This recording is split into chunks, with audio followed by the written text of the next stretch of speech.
It's Brian Preston, the money guy. All right, this question is from Gabe Morell. He says, what kind of investment strategy would you recommend for cash savings beyond an emergency fund? I've avoided allocating.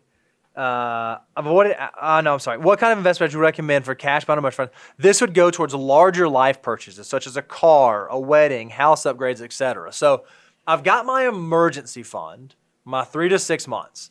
But there's some other stuff I want to save for. Down payment on a house or a wedding or a car. Where should I park that cash, and how should I think about growing that money until I make that purchase?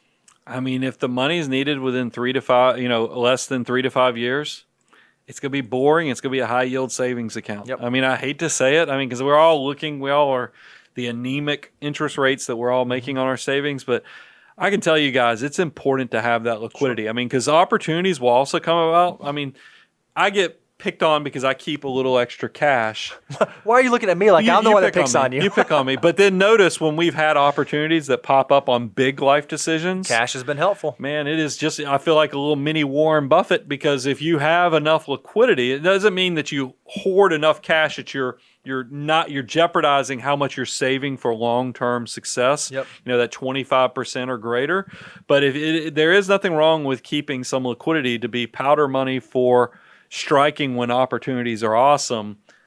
That's an important thing that I think is not talked about as well. But unfortunately, I think you're probably going to be in a high yield savings if it's anything from 3 to 5 years. Now, once you get past 5 years, this is where Bo kind of gets excited, because this is where he picks on me about mortgages and other things.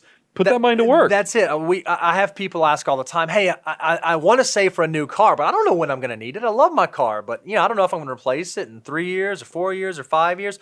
Or, hey, I really want to save for a wedding for my kids, but they just can't get it together. I keep waiting because I'm ready for kids, I'm ready for in-laws, and I'm ready for grandbabies, and I'm saving, but I don't know exactly when it's going to happen.